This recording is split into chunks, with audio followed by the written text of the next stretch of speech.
川普宣布以伊完全停火后，伊朗再度发射导弹轰炸。以色列威胁12小时逃走，揭秘崛起之师行动。伊朗空袭美军基地前曾通风报信，川普宣布伊以停火。乌军猛袭别尔哥罗德俄军基地，刺杀泽连斯基的俄特工遭起诉。乌军再毁赫尔松俄军指挥部，泽连斯基突访英国，推动联合武器生产。乌军大反攻，俄20辆战车瞬间被炸成火海，前线指挥所全毁。战线变局，乌克兰收复多地，俄军加码东线攻势。大家好，欢迎收看新冷战情势，我是雨桐，请大家先为我们的节目点赞留言，谢谢大家。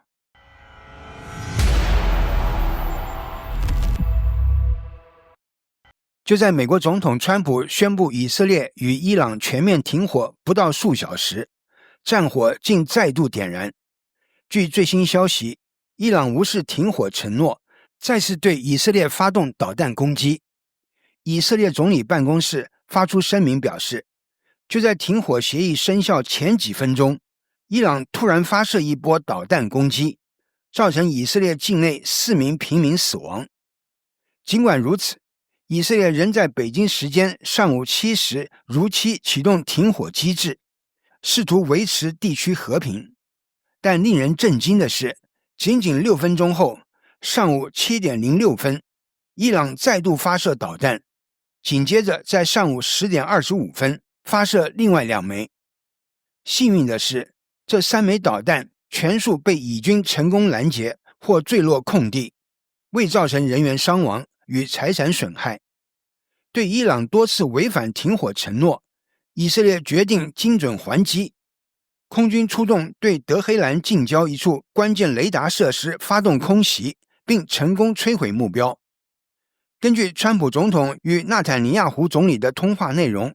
以色列目前已克制，未再进行其他攻击，并指出川普对以色列表达高度赞赏，认为以色列已成功达成其战争目标，并对停火的稳定性充满信心。以色列与伊朗之间爆发的激烈军事冲突已进入第12日，局势持续升温之际，美国总统川普于北京时间24日早上6点多，突然透过社交平台 Truth Social 宣布一项重磅消息，以伊双方将于6小时后停火。川普表示，这项停火协议由伊朗率先实施，为期12小时，随后以色列亦将响应，再停火12小时。若双方顺利履行承诺，这场持续近2周的血战有望在24小时内结束。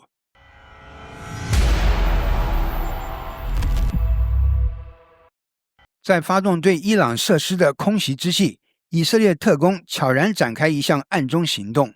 他们通过直接拨打伊朗高官的手机，冷酷地威胁道：“你有12小时带着家人逃命，否则就准备迎接死亡。”这一举动正是以色列崛起之师计划的一部分，意在对德黑兰政权进行深刻震慑，逼迫即将接任的领导层人人心生恐惧，犹如悬在头上的达摩克利斯之剑。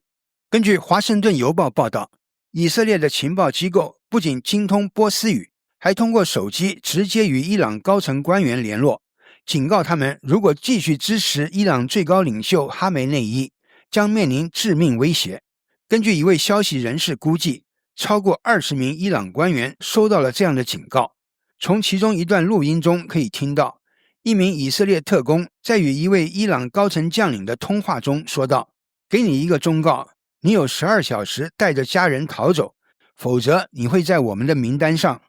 该特工还暗示，以色列能够随时锁定该将领及其家人的位置。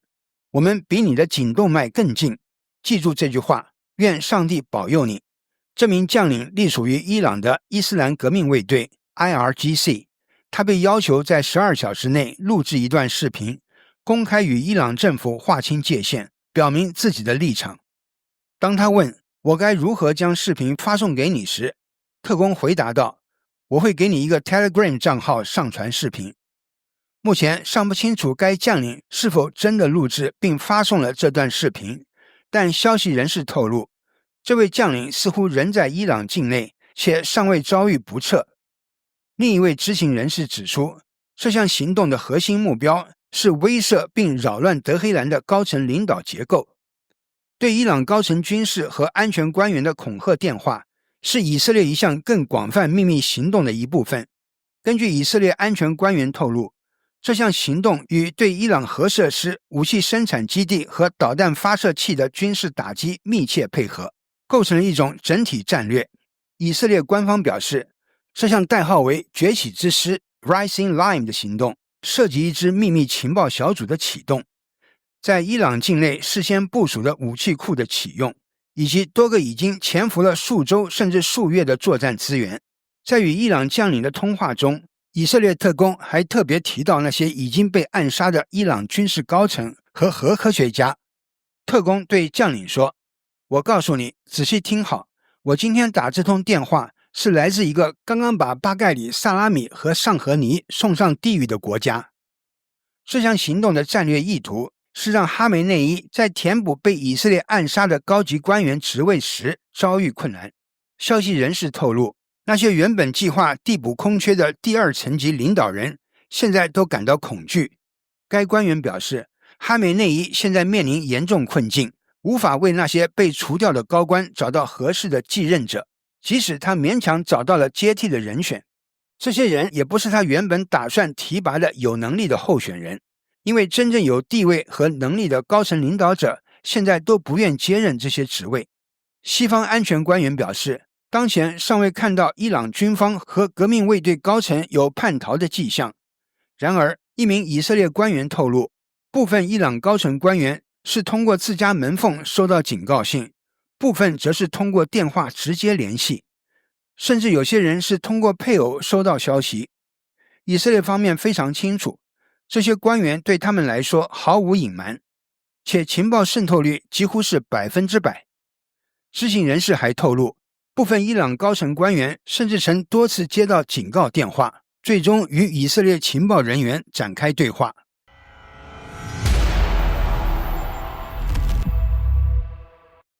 美国总统川普宣布以伊双方停火，但零星的冲突并未结束，而伊朗还在提前通知的情况下攻击了美国在中东的军事基地。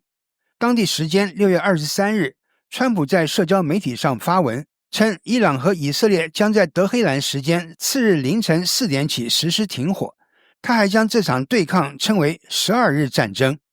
然而，就在这份停火协议发布后，战场并未完全沉寂。伊朗向以色列发射了导弹，以色列作为回击，空袭了德黑兰近郊的一处关键雷达设施。虽然伊朗与以色列官方都未在第一时间正面回应川普的声明，但外界普遍认为，私下的接触与谈判已经达成了某种默契。消息人士透露，促成停火的背后力量包括美国和卡达的斡旋。但就在这一和气氛围尚未稳固之际，新的冲突波突然袭来，伊朗竟然空袭了卡达境内的美军基地。据多家媒体报道，当地时间24日凌晨，卡达首都多哈传出多起爆炸声。伊朗向距离多哈西南约35公里的乌代德空军基地发射多枚导弹。该基地是美国在海湾地区最现代化、规模最大的海外军事基地之一，驻扎有超过1万名美军官兵。卡达防空部队立即启动拦截系统，并声称成功击落了伊朗发射的10枚导弹中的9枚，剩余的1枚也在空中自爆。现场画面显示，夜空中火光与爆炸交织，局势一度紧张到极点。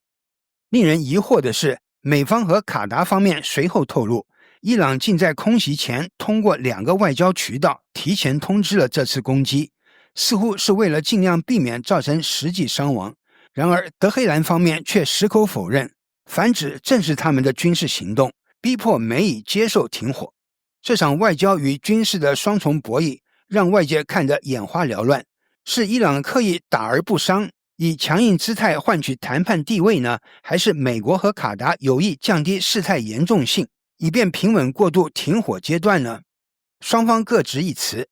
但真相似乎并不难推断。在这轮冲突中，美国的核心目标之一是摧毁伊朗的关键核设施。不久前，美军曾出动 B-2 幽灵战略轰炸机对伊朗福尔多核设施实施打击，并投下了巨型钻地弹 GBU-57， 在地面炸出6个巨坑。面对这一严重打击，伊朗议会议长穆罕默德·加利巴夫随即宣布，伊朗将暂停与国际原子能机构 IAEA 的所有合作，彻底中断对其核项目的国际监督。这不仅令伊以关系更趋复杂，也为整个中东局势投下更浓厚的不确定阴影。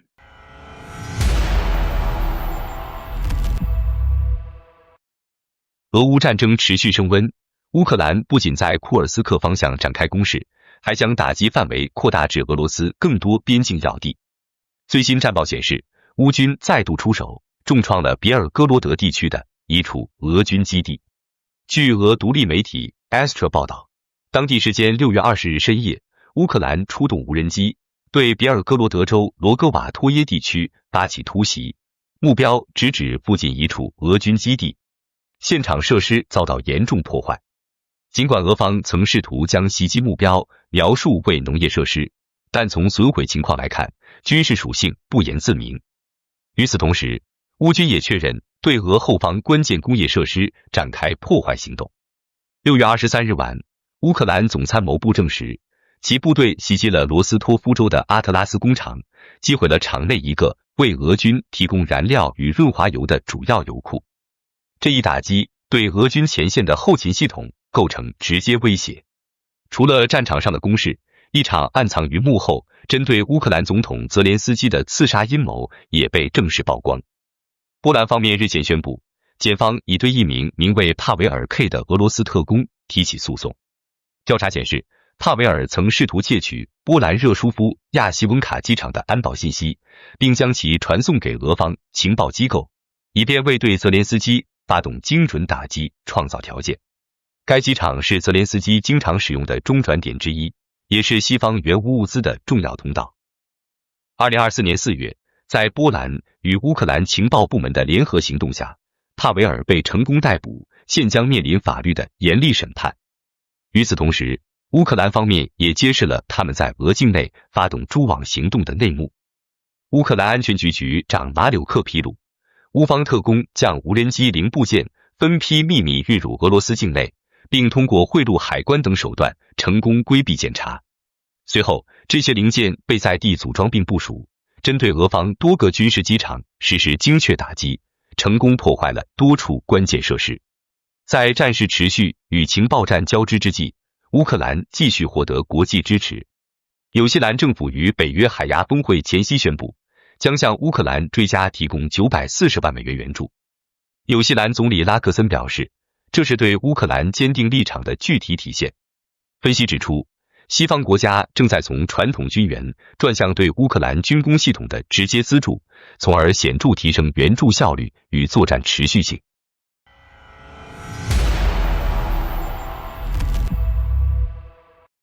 乌克兰南线战场再传捷报，乌军对赫尔松地区的俄军指挥系统发动精准打击，取得显著战果。据诺尔报告报道，当地时间6月23日，乌克兰第34海防旅当天对赫尔松州奥列什基地区的俄军指挥部展开定点攻击。行动前，乌方无人机部队率先进行侦察锁定目标，随后炮兵开火支援， FPV 无人机也精准投弹，连续命中指挥中心。现场流出的影像显示，目标建筑被连续轰炸后浓烟滚滚，爆炸瞬间火光冲天，显示出打击的猛烈程度。俄方目前尚未就袭击事件正式回应，具体伤亡情况仍在评估中。但值得注意的是，这或已是乌军在短短1周内第2次摧毁俄军在赫尔松的指挥系统。此前6月17日，乌方曾出动米格29战斗机空袭奥列什基的另一处俄军指挥部。从位置判断，这2次打击目标相距不远，显示乌军已将该地区俄军指挥系统纳入持续打击链中。而在库尔斯克方向，乌克兰特种部队也展开新一轮作战。根据乌军方面消息，UAREG 突击队在俄边境地区摧毁了俄军部署的苏 Park 炮兵侦察雷达系统，这是俄军用于监测乌军炮兵阵地的关键装备之一。乌克兰总司令瑟尔斯基近日确认，乌军仍控制着库尔斯克州内约90平方公里的区域。这不仅是乌军对俄境作战能力的体现，也对俄军在苏梅方向的攻势构成牵制。随着乌军深入俄边境的行动加强，俄方依赖库尔斯克支撑苏梅战线的计划面临巨大压力。瑟尔斯基还透露，乌克兰将在南北多个方向部署集团军级别的反攻部队，前线局势或将在近期出现重大变化。与此同时，乌克兰总统泽连斯基突访英国，展开一场关键性外交行程。此行他先后会见了英国新任首相基尔·斯塔默与国王查尔斯三世，还与正在接受训练的乌军士兵进行交流。截至目前，已有 5.8 万名乌军官兵在英军帮助下完成专业军事训练。此次访问的2大核心议题备受瞩目：强化对俄制裁，泽连斯基与英方就进一步加强对俄罗斯的经济与金融制裁展开磋商。英国此前已暗示将对俄采取新一轮限制措施。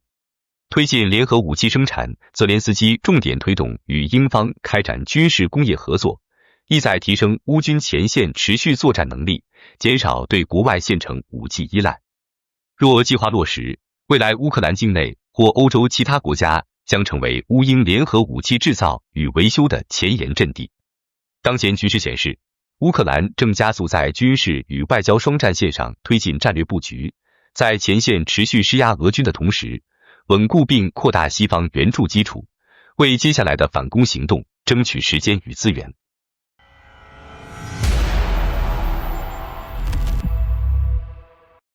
乌俄战争进入2025年夏季阶段，乌克兰加大对俄军后方指挥与后勤体系的打击力度。随着无人机部队作战能力持续提升，乌军近日展开一系列精准空袭，频频传出重大战果。据 X 平台军事账号 @NoelReports 发布的视频显示，乌军无人机部队在6月20日夜间突袭俄罗斯别尔哥罗德州罗戈瓦托耶地区一处俄军基地。尽管俄方最初声称遇袭的是农业设施，但随后被证实该地为俄军军事据点。此次袭击造成至少2名俄军士兵死亡，11人受伤，设施损毁严重。东部战线上，乌克兰国家安全局 SBU 无人机小组亦持续行动，成功摧毁一部俄军移动雷达系统，并击毁多辆支援车辆与摩托。影像资料显示，这些目标在空中打击下迅速起火爆炸，现场一片火海。南部赫尔松战线同样传来捷报。乌克兰第34海邦旅发布空袭画面，显示他们对俄军在临时占领区内的指挥所进行精准打击。画面中，目标建筑被精确命中，浓烟冲天，显示俄军指挥链条已遭到严重干扰。在另一项关键行动中，第8独立特种作战团的 UAREG 小队证实，他们成功摧毁了俄军部署的 EL-219 动物园 Zoo Park 反炮兵雷达系统。该雷达是俄军用于定位乌方炮兵阵地的重要装备，其被摧毁将对俄方炮兵作战效率构成沈重打击。而在顿涅茨克地区的多布罗皮利亚方向，乌克兰第55炮兵旅也在一场激烈战斗中取得重要胜利。旅长瑟尔斯基表示，在该次俄军大规模进攻中，乌军无人机部队发挥了决定性作用。俄军共出动约24辆装甲战车，包括 BMP-2、BMP-3 步兵战车与主战坦克参与突击，结果多达20辆被乌军精准打击摧毁，形成重创态势。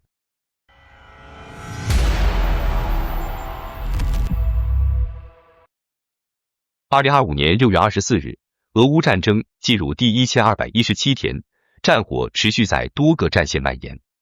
乌克兰首都基辅在昨夜遭遇俄罗斯空袭，造成至少18人死伤。袭击在深夜发生，部分导弹被防空系统拦截，但仍有数枚命中城区目标，引发火灾和建筑受损。与此同时，俄军还对敖德萨州比尔霍尔罗德德尼斯特罗夫斯基的一所教育机构发动弹道导弹打击，建筑被彻底摧毁，部分教职人员可能被埋于废墟之中。所幸当前为暑假期间，学生并未在校，避免了一场更大的人员伤亡。乌军方面则持续展开对俄境内后勤设施的打击。据 Astra 消息，乌克兰无人机夜间空袭了俄罗斯别尔哥罗德州罗戈瓦托耶的一个军事基地，造成2名俄军士兵死亡，11人受伤。除这一打击外，乌军还攻击了位于罗斯托夫州的阿特拉斯战略储备设施，该基地负责存储和供应俄军的重要物资，包括燃料、润滑油、食品和技术装备，属于俄罗斯国家级后勤网络的一部分。另有报道称，一列俄军燃料列车在扎波罗热前线城市托马克附近遭袭，损毁情况尚在评估。在南部战线上，乌克兰第34海岸防御旅出动，对赫尔松地区俄军的一处指挥所实施空袭，相关画面显示目标被精准命中，引发爆炸并造成明显破坏。北线方面，苏梅州的局势引发俄罗斯军事记者的恐慌情绪。多方报道称，乌克兰部队已在该州发起大规模反攻，试图彻底收复被俄军占领的边境区域。过去24小时内，乌军已成功收复安德列卡村，而此前尤纳基夫卡也已重新落入乌方控制。东线战况同样复杂，俄罗斯在托列茨克方向调集增援部队，试图自该地区后方发动新一轮攻势，并在前线广泛部署无人机系统。过去24小时，俄军在小特里孔一带取得了部分战术进展，尽管规模较小，但表明其在该区域动作频繁。总体来看，俄罗斯在红军方向的攻势正在逐步减弱，而托列茨克与诺沃帕布利夫卡战线的压力则不断上升。目前，俄方在这2个方向上的作战行动已占其整体攻势的一半以上，战场重心正在发生转移。随着乌军的主动进攻与俄军的局部反扑交织，未来数日的局势或将进一步恶化。好的，感谢您一口气看到最后了，这是对我们最大的鼓励和支持。要看最全面、最及时准确的战场热点报道更新，就请每日锁定新冷战情势。如果您喜欢我们的节目，也请您点赞、留言、订阅，把视频分享出去，让更多的人看到这个节目。想要赞助我们的朋友，可以打开超级感谢打赏赞助，帮助我们能持续做出更多好节目。谢谢大家。